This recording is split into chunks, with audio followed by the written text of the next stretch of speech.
والصلاة والسلام على خير خلق الله. أعوذ بالله من الشيطان الرجيم. بسم الله الرحمن الرحیم. سورہ زمر کی آیت نمبر 62 ہے. اللہ تعالی کا فرمان ہے، اللہ خالق،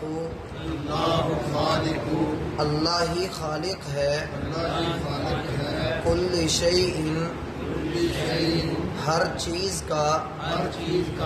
وہو، اور وہ، علی کل شیء، ہر چیز پر، وکیل، خوب نگہبان ہے.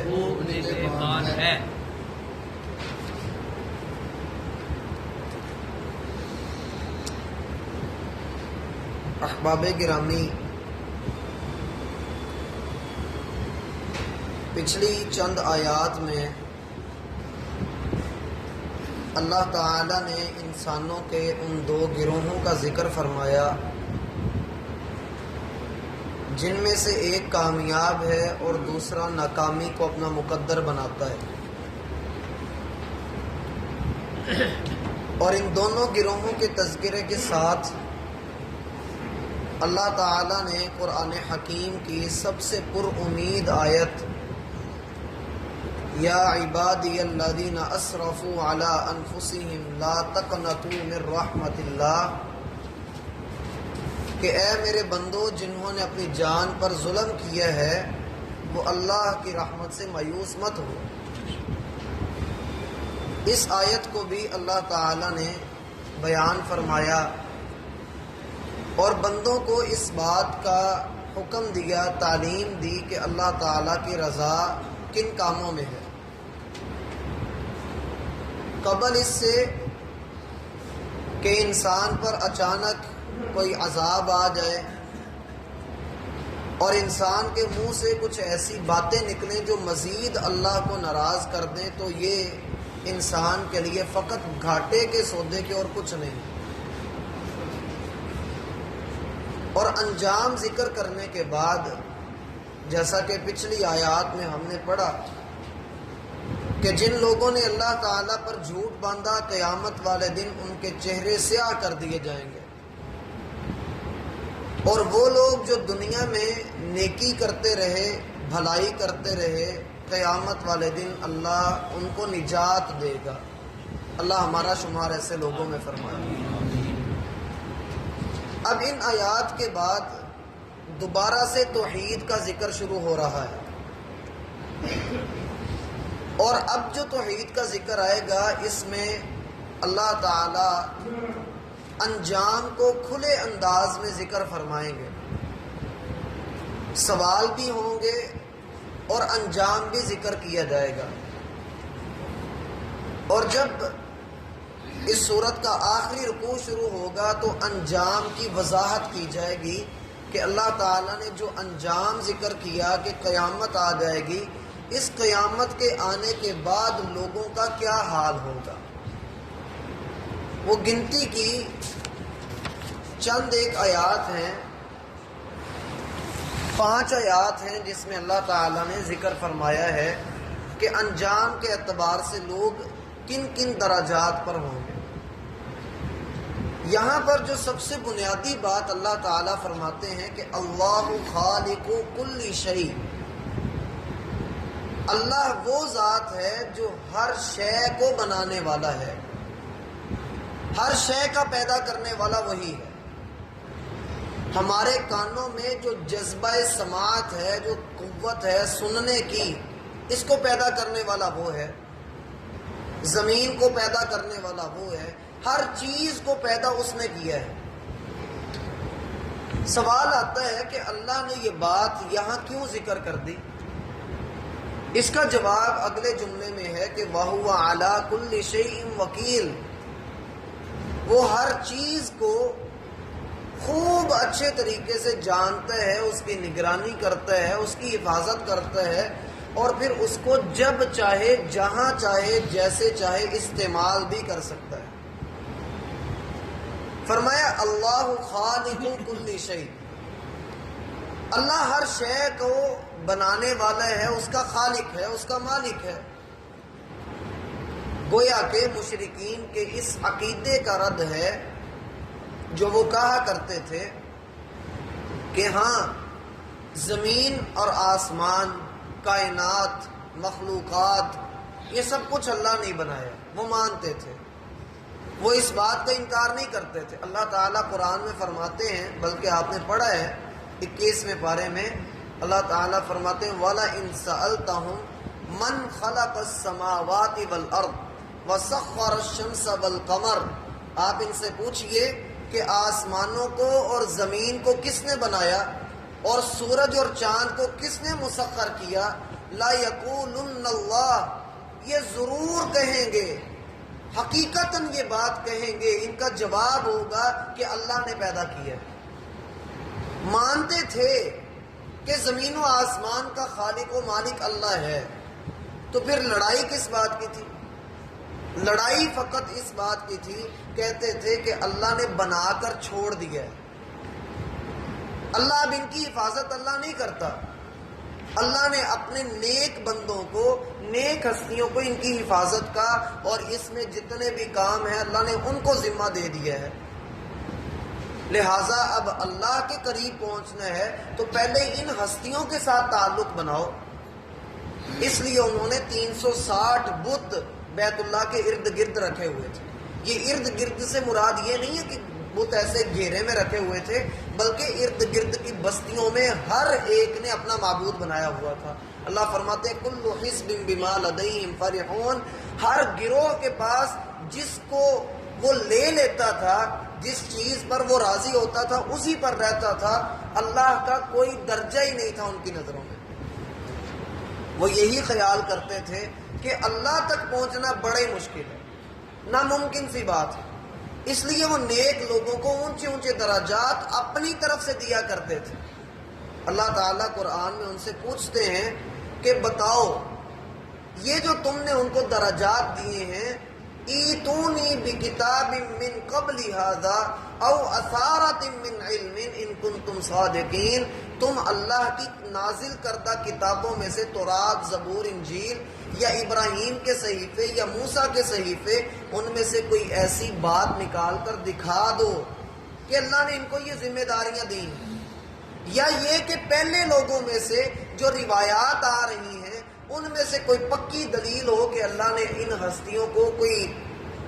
فیض دیا ہے، اللہ نے ان کو کوئی ذمہ داری بخشی ہے، تو وہ ہمیں دکھاؤ تاکہ تمہیں پتہ چلے کہ تم اپنے وعدے میں اور دعوے میں کتنے سچے ہو۔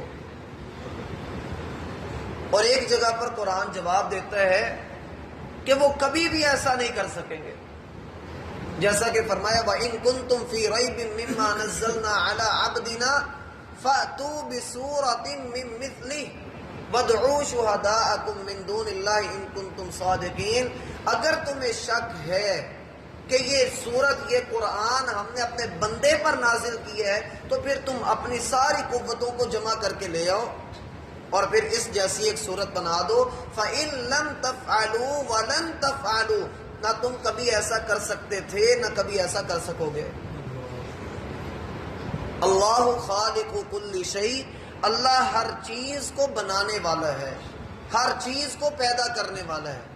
یہ جو اللہ تعالیٰ کی صفت تخلیق ہے، یہ دراصل اشارہ ہے اس بات کی طرف کہ اللہ تعالیٰ کی جتنی بھی صفات ہیں، جتنی بھی صفات ہیں وہ ساری اللہ کے ساتھ خاص ہیں۔ فقط ایک اکیلا اللہ ہی ان صفات کے ساتھ متصف ہے، وہ صفات صرف اور صرف اللہ کے اندر پائی جاتی ہیں، اللہ کے سوا وہ صفات کسی میں بھی نہیں ہے۔ اب اس کی وضاحت جو کی گئی کہ وَهُوَ عَلَىٰ كُلِّ شَيْءٍ وَكِيلٌ، وہ ہر چیز پر خوب نگران ہے۔ آپ اپنی دکان پر ہیں، آپ کے پاس مال موجود ہے، وہ تب تک آپ کا ہے جب آپ کی دکان میں ہے۔ جب آپ اس کو سیل کر دیتے ہیں، کسی کو دے دیتے ہیں، تو آپ بے شک اس کے پیسے لے رہے ہیں، لیکن آپ اس میں اب تصرف نہیں کر سکتے، یہ دنیا کا اصول ہے۔ لیکن اللہ تعالی وہ سب کچھ دے رہا ہے، سارا کچھ اپنے بندوں کو دے رہا ہے، اتنا کچھ دے رہا ہے کہ وَآتَاكُم مِّن كُلِّ مَا سَأَلْتُمُوهُ، وہ ہر چیز دے رہا ہے جس کا بندے تقاضا کر رہے ہیں۔ بنا مانگے تو اس نے بے بہا نعمتیں عطا کر دی، اور کچھ نعمتیں وہ ہیں جو ہم مانگ کر اس سے لے لیتے ہیں۔ اب اللہ جب ہمیں دے دیتا ہے، سب کچھ عطا کر دیتا ہے، تو اس کا یہ مطلب نہیں ہوتا کہ وہ ہاتھ بھی کھڑے کر دیتا ہے کہ اب اس کے ساتھ میرا کوئی لینا دینا نہیں۔ وہ اپنی اس چیز میں پورا تصرف کرنے کا، اس کو پورا استعمال کرنے کا حق رکھتا ہے۔ انسان چاہے اس کو استعمال کرے نہ کرے، اللہ اس کو استعمال کر لیتا ہے۔ وکیل کا معنی ہے کہ اللہ تعالیٰ، اس کے کئی ایک معنی ہیں، ہم سبھی کو دیکھتے ہیں۔ وکیل میں سب سے پہلی چیز یہ آتی ہے کہ جب آپ اپنی کوئی شے کسی کے سپرد کر دیں، تو جب آپ اس کو سپرد کر دیتے ہیں تو پھر اسے اختیار ہوتا ہے وہ جو چاہے کرے، اس کی حفاظت بھی کرے، اس سے صحیح طور پر فائدہ بھی حاصل کرے، اور آگے چاہے جیسے چاہے استعمال کرے۔ اسی لیے اللہ تعالیٰ فرماتا ہے وَكَفَى بِاللَّهِ وَكِيلًا، دنیا بھر کے وکیل اور ان کی وکالت ایک طرف، اور بندہ جب اللہ پر بھروسہ کر کے اس کو اپنا وکیل بناتا ہے وہ ایک طرف۔ وکیل ہونے کے لیے اللہ اپنے بندے کو کافی ہے، اور ایمان والوں کا یہ عقیدہ ہوتا ہے کہ اللہ سے بڑھ کر وکیل کوئی نہیں، اللہ سے بڑھ کر بھروسے کے قابل ذات کوئی نہیں، وہ اسی پر بھروسہ کرتے ہیں۔ وَعَلَى اللَّهِ فَلْيَتَوَكَّلِ الْمُؤْمِنُونَ، اور چاہیے کہ جو ایمان والے ہیں وہ اللہ پر ہی توکل کریں، اللہ پر ہی بھروسہ کریں۔ اللہ ایک طرف تو یہ کہتا ہے کہ میں ہر چیز کا بنانے والا ہوں، اور دوسری طرف یہ کہتا ہے کہ وہ ہر چیز پر نگران ہے، نگہبان ہے۔ اس عقیدے کو سمجھنے کے لیے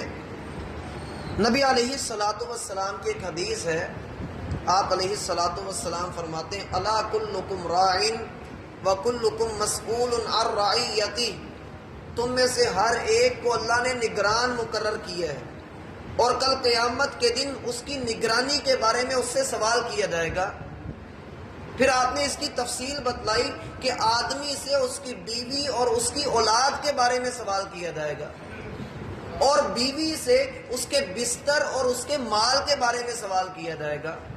اور غلام سے سوال کیا جائے گا کہ اس نے اپنے مالک کی نوکری چاکری میں کتنا حق ادا کیا۔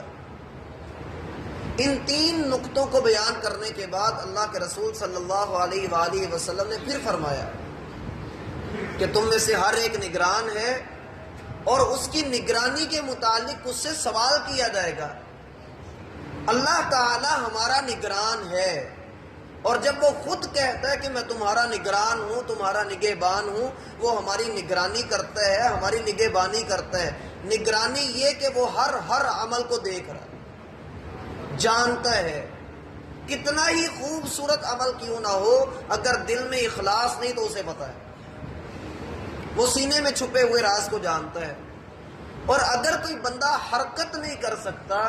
ہل نہیں سکتا، لیکن اللہ کی محبت سے، اخلاص سے اس کا دل لبریز ہے، نبی علیہ الصلوۃ والسلام نے غزوہ تبوک سے واپسی پر ارشاد فرمایا اے صحابہ ما قطعتم من قریۃ، لوگو تم نے کوئی بستی، کوئی وادی اس کو کراس نہیں کیا، جہاں جہاں تم نے اللہ اکبر کہا، جہاں تم نے سبحان اللہ کہا، جہاں تم نے نمازیں ادا کی، جتنا اجر تم کو اللہ نے دیا ہے اتنا ہی مدینہ کے چند افراد ہیں اللہ نے ان کو بھی اجر دیا ہے۔ لوگوں نے کہا اللہ کے رسول وہ کس طرح؟ فرمایا کہ وہ تمہارے ساتھ شریک تو نہیں تھے، لیکن ان کا دل بھی کرتا تھا، ان میں اخلاص تھا، وہ چاہتے تھے کہ وہ تمہارے ساتھ شامل ہوں، اللہ نے ان کی نیت کا پھل ان کو دے دیا ہے، وہ جانتا ہے۔ اس لحاظ سے وہ ہمارا نگران ہے، وہ ہماری نگرانی کر رہا ہے کہ بندہ کب، کہاں، کیا، کیوں اور کیسے کر رہا ہے، وہ جانتا ہے۔ اور نگہبان وہ کس حساب سے ہے کہ وہ بندے کی حفاظت کرتا ہے، بندے کے اعمال کی حفاظت کرتا ہے، وہ اس اعتبار سے بندے کی حفاظت کرتا ہے۔ اللہ فرماتے ہیں سورۃ الانعام میں وَهُوَ الْقَاهِرُ فَوْقَ عِبَادِهِ وَيُرْسِلُ عَلَيْكُمْ حَفَظَهُ، وہ ایک اکیلا اللہ ہے جو اپنے بندوں کو کنٹرول کرنے والا ہے، ان پر نگران ہے اور ان کی حفاظت کے لیے فرشتوں کو نازل کرتا ہے۔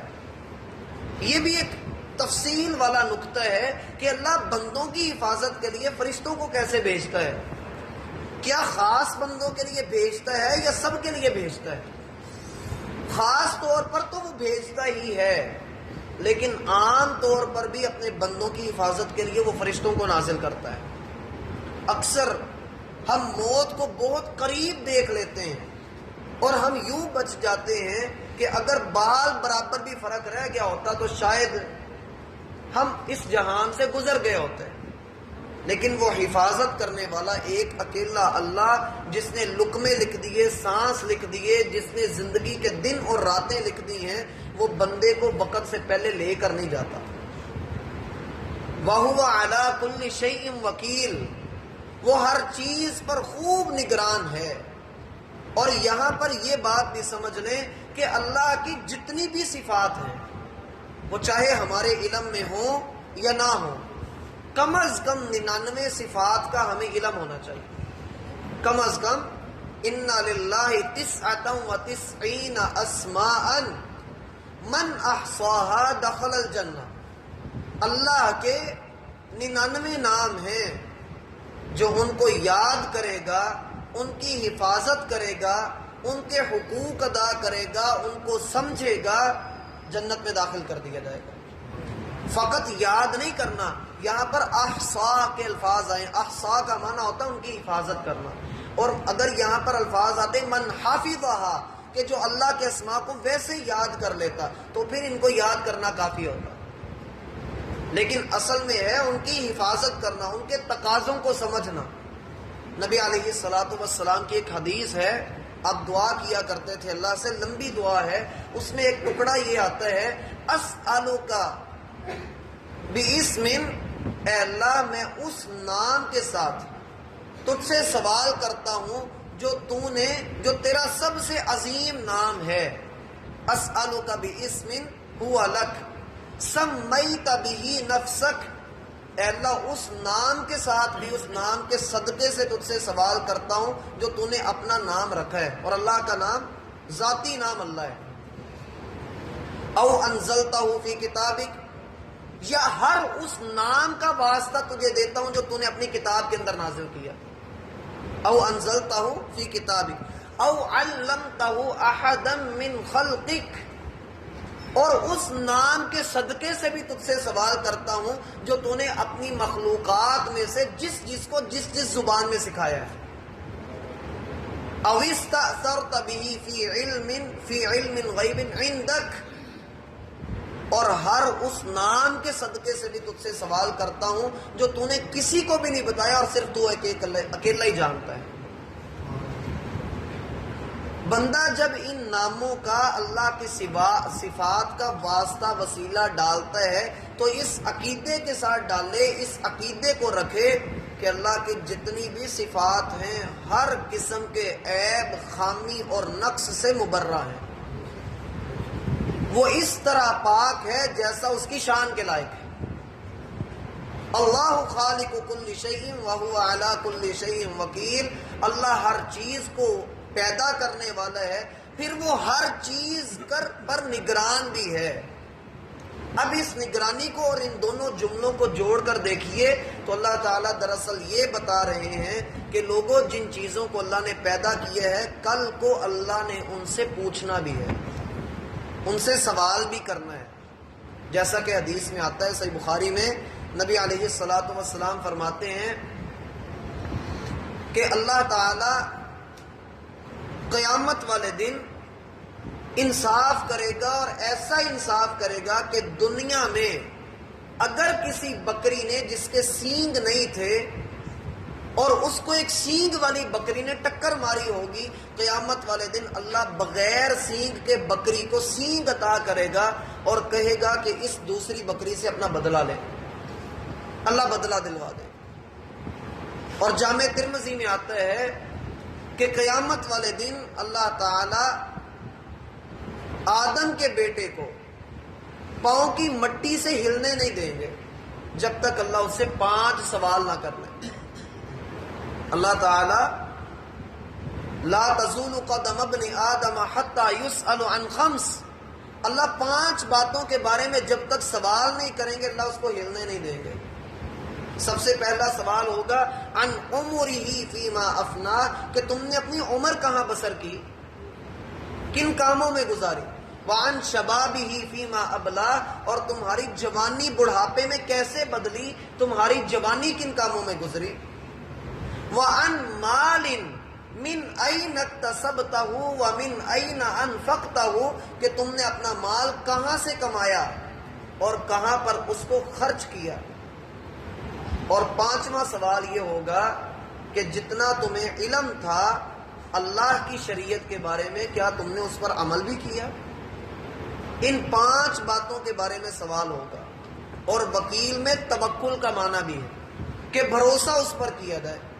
یقین اس پر کیا جائے۔ نبی علیہ الصلوۃ والسلام کا فرمان ہے کہ اگر تم اللہ پر توکل کرو جیسا پرندے توکل کرتے ہیں تو اللہ تمہیں ویسے ہی رزق عطا کرے جیسے وہ پرندوں کو رزق عطا کرتا ہے۔ دن کے وقت وہ بھوکے اپنے گھروں سے نکلتے ہیں اور شام کے وقت رجے ہوئے اپنے گھروں میں واپس آتے ہیں۔ اللہ تعالی ہمیں سمجھنے کی توفیق عطا فرمائے۔